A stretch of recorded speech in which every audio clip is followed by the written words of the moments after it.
What's up everyone, how's it going? Welcome back to another video here on the PokerStaples channel. This week, we are moving to Montreal. Everyone in the stream house here, myself, Kevin Martin, Matt Staples, we are all moving to Montreal. So I'm not going to be able to stream any poker this week as I pack up and drive 3 straight days over to Montreal from Calgary. So there's going to be no tournament highlight videos. But I figured on the 6 days we could do sort of a let's play of all of the games in the mix when we're talking about 8 games. So there's lots of no limit hold'em cash on this channel. There's lots of Omaha cash on this channel.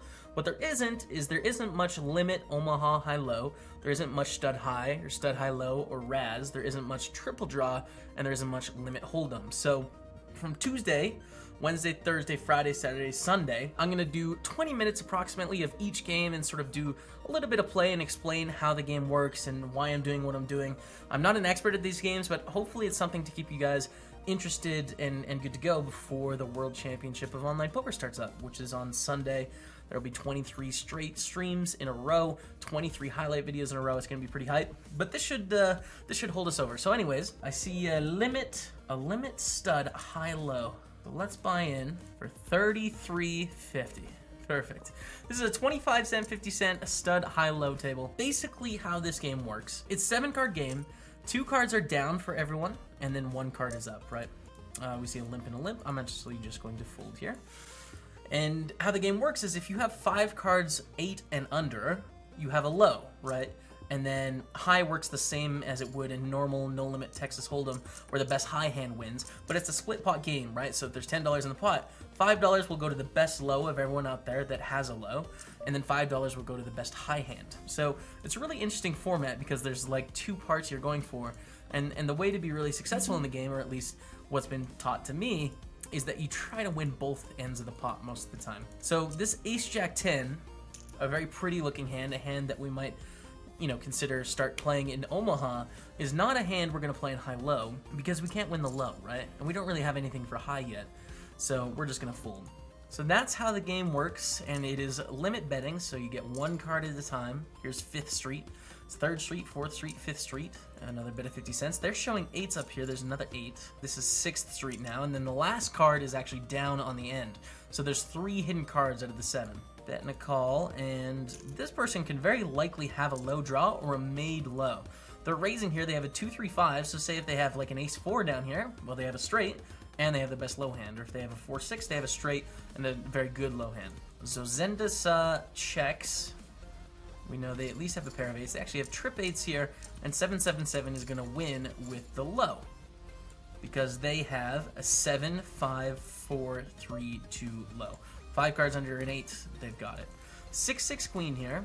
We do have a jack behind us, but we have 2 low cards. I don't think I'm going to play. You know, I don't know if the best out there would play the 6-6, but I don't think it's a play, so I'm just going to fold. Oh, and we have some action. A raise, a re-raise, and then a re-re-raise. K and LA is very short here from China. Now, this person probably has a pair of jacks. Most of the time, they did put in a lot of action, and this person probably has a low draw, right? It's a game where, like, you usually have a pretty good feeling for what people have. 2 pair of kings and jacks, and a low is made here with a 7-5-4-3 ace. So they chop it up. I mean, there is the bring in and the antes, but they really just chopped up this 15 cents here. You have to kind of try and win both ends. Now here we have a king 10-9. 9 is a really useless card in this game.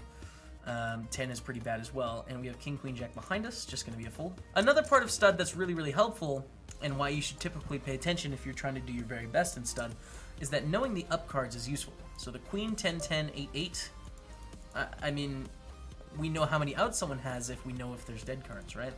So the 8 is going to raise here. We're close to playing, but we can't quite play. It's just going to be a fold. Okay, now we have a very strong hand. Ace, deuce, 4. We don't have much going for the high, but we are very strong for low. So let's raise it up. There's a 3-3-7-9. Okay, they pick up a 7, and I don't really know the math here. I think we have to call. It's kind of unlikely they have a pair of 7s. We've seen them been playing every pot. 25 cents, and we still do have like a nut low draw and some overcards potentially to beat a pair of 7s. So they don't always have. Okay, well, all right, man, fine, have it. I don't know if our stud high-low career is gonna pick up, you guys. I don't know if this is our game of choice. when they go 7-7-7, and we don't improve for the low, so we can't continue. A raise from the ace here. We have this really bad 10, so we're just gonna fold. Ace king 8, not quite gonna be a play for us. This king is pretty useless. Hey, 2piff, we have a friend of the channel. Friend of the stream moving into our table. I did send out a tweet, you guys, before I started playing these mixed game sessions, so you guys can follow me on Twitter. There's a link down in the description if you want to know when I'm gonna be recording videos and stuff. I'm gonna fold. All right, ace king 7, same hand, but this time we are in a pretty bad position. The jack raises from 2piff. Interesting. I wonder what they have, because if I had a pair of jacks there, I wouldn't raise. I don't know if they know that. Maybe they just have trip jacks. Who knows? There's a dead jack here. The 3 bets again. The 10-4 calls. See, the 10 shouldn't be calling here either, unless they have trip 10s or like 10 ace ace or something. So I think a little bit too wide on both fronts. Piff's gonna bet 50, call, and we're probably gonna see a bet call here. Check, check. Okay. Pair of queens is gonna take it down. Fair enough. I mean, I don't know if I play queens or not. I don't think I do, but some people definitely do, so it can't be that bad. And Ken, we're gonna fold the deuce 7 king here. K&LA has king jack 10, so this is not a hand I would call with to start. There's a pair of 4s here they pick up, and they basically just get all the way down. Pair of 4s, so a little bit wide there from K&LA. So this is the first game of the mix, you guys. There is Limit Hold'em coming up. There's Limit Omaha High-Low, which is similar to this game, but it plays like Omaha. It's still the split pot game. There's Stud High, which is just straight high game like this. There's Raz, which is straight low. And there's Deuce to 7 Triple Draw, which is a very fun, interesting game. So those are the mix we're going to be playing. So we pick up Queen, Queen, Jack. I think if all 3 of these players folded, I would have played. But I don't want to get in here. I think our queens are too weak. Because again, we're playing for half the pot if they make a low. And they can make a better high. Like, what if they have ace 3, you know, ace 3, 8 down here, right? And then the turn is an ace. I don't know if they have a pair of aces. I'm going to get trapped. So they can beat our high, and we can never beat their low. So I'm going to make it tight fold. So the typical leaks, I think, at least what I used to do back when I'd play a lot of mixed games, and I learned is people want to play too many hands, right? They don't want to wait for the next hand. That's just typical of most sort of recreational poker, is that if you can wait to play good hands, you can be successful. You see it all the time if you go play live poker, say like a 1-2 or a 1-3. I mean, people are playing too many hands because they're not patient enough to wait for good ones. You see that a lot in stud, high-low. Okay, so we have a pair of 8s here showing, and we have a pair of 2s showing, and an ace as well, and now a 5. So they can maybe have a low and a pair here. Now, of course, the 8s has a decision, like, do we want to call for half the pot and hope that they're betting a low? And we do see a bet, so I'm assuming that they have better than 2s here. They had trip 2s, I think. Yeah, so actually, this player won the low with 8-7-4-3 ace. This player won the high with trip 2s. Alright.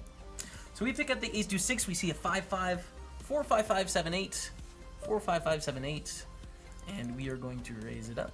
So it's going to be harder to hit 4s and 5s, obviously, because don't have it. There's a couple clubs up there too, so we don't like seeing those up cards because they kill some of the things of how we can improve, but an 8 is a great card for us, and a 10 doesn't improve them. Chinook just folds. Disappointing. It's been tough to get some action at the stable over the recording, but then again, we're only playing 20 minutes, right? Now we have an 8-4-5 here without its suit. This is kind of close. I'm actually going to limp along. We do have some potential straight type stuff, but like if we had like a deuce 5-8 or something, I'd probably fold. Pick up a 2, okay, so we might have the best low draw. Sean picks up a 4. So I mean, we don't really have much going for high right now, and our low is okay. Like, it's kind of tied for the best hand right now, I'd say. So we don't want to inflate this pot too huge yet. We sort of have a marginal holding right now. Now we pick up an ace. We have the best low for sure, and we can just jam this up. If Sean would bet, we could raise it, but... And it's worth noting, we're showing ace deuce 5. So we could just have 3-4 down here and have a nut straight and a nut low. Like, we look very strong. Now we pick up a pair of aces as well. No one has a low yet. They could draw to be a better low than us, but like we're in a very powerful spot currently. And we're going to bet on the river with our sort of two-way hand, pair of aces and a low. We're going to chop it up. We do chop up Sean's money, picking up a little bit there because our opponent had 2 pair, 8s and jacks. Oh, they had 3 pair and 7s. So the 3rd pair doesn't count. So anyways, something I think that I had to get used to playing this game was like, There's a lot of times where you're just going to be crushingly ahead, and they draw and they get half the pot, and that's really frustrating. You're going to have to get used to that. That's just the way that stud high low tends to work. So we call. We have a better low draw than them, but we don't have too much going for high yet. We'll just call again. Now we pick up a pair of sevens, and we have a pretty decent low. They check. I'm actually going to bet here. I'm going to bet. Because we have a pretty decent two-way hand. Now we have a low for sure, and we have the pair of sevens for high. So we're just going to bet. Now we have two pair and a low. 7, 6, 5, deuce, ace, and sevens and twos. We could scoop this whole pot here, which is pretty much what the game's about. We don't do it, though. They win the low with 6, 5, 4, 3, ace. We chop it up once again. 6, 5, 4, 3, ace, which is a very strong low. And we're going to play about another 3 hands here. The nice thing about stud games is that you don't have to wait for the big line to sit out. You just sit out whenever you want, because it's just antes and a bring-in, you know? And the bring-in in this game is the lowest card at the table. So the lowest card that's dealt out has to start the bring-in of 10 cents in this case. Now we have queen, queen, king here. It's a little bit better. We do have 3 low cards behind. This one's basically all in, though. I think I'm going to steal, because this player is basically all in, so I don't really care about them. I mean, they have 13 cents left. So we have to worry about, like, 3 people, and one of them had a 10, which we're definitely beating. So, like, 2 people. I think it's fine. See an all in, and then a raise. This is not good. Like, this is a very good board for them, right? They can have a really good low draw and a really good high draw with the flush. They keep betting, though, and I kind of want to raise now, because they shouldn't have a king. And now they re-raise, and now we're in a bit of trouble, unless they have, like, a combo draw, of which one of those would have got there. I think we just have to call down here for potentially half the pot. Kind of a tough spot. And hope they missed their draw. Okay, sweet. They did, so they just had like a very strong low draw here. They shouldn't have re-raised on this ace, deuce, 4, 5, I don't think, with the... I mean, maybe with the king and the ace, they thought they had a decent chance of hitting their cards, but they were just drawing up until they hit the 6. And then they had the best low, and we're going to win the high pot, as this player, they just started with 3 to a flush, that's all. So nice, we pick up a nice one there. We're going to fold with the 9, which is a garbage hand. We're going to play one more hand after this, and then we're going to wrap it up. But I'd love to hear what you guys have to say about stud high-low. I think it's an interesting game, and if you're new to poker, I think it's a good idea to try out these different games, you know? Experience them, maybe you'll find a game you really like. And as you can tell, like, the money can last a while, you know? It's not like you're gonna go broke really quickly like you do in no-limit games if you're inexperienced. Like, it lasts a while. Your mistakes are smaller. King, queen, 10 here. Chinook brings it in for full. This is sort of an exception of, like, I think we're gonna go multi-way in this pot a lot, in which case I would like to go, because all the spades are open. So I'm gonna make a very frisky play. I don't know if this is good. The stud high-low experts out there can let me know. But I think if we go 5 ways, like, we're gonna be fine.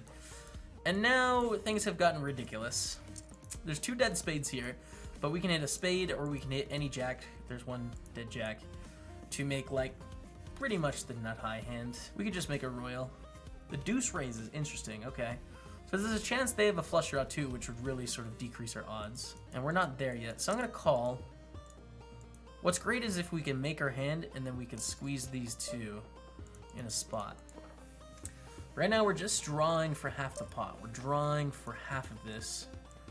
But the nice thing is that we have a 3rd player in here that we can draw from. 9, not quite. We haven't got there yet, but the spades are still live. No spades. So we are going to, on the river, need a jack or a spade for half this pot, or else we are losing. A 5 is not going to do it. How did we break the royal flush for the last hand? Man. Alright. Sit out next hand. I forgot to click the button, so anyways, there we go. So that is going to be it for stud high-low. Hopefully you guys liked it. Let me know what you think about this game. I'm down to play more of this game if you guys like it. It's definitely very interesting. But yeah, that's going to be it for this. Tomorrow we're going to be doing another mixed game. You'll have to tune in to see which one it is, but that's it for this time. So thanks so much for watching. We'll see you later.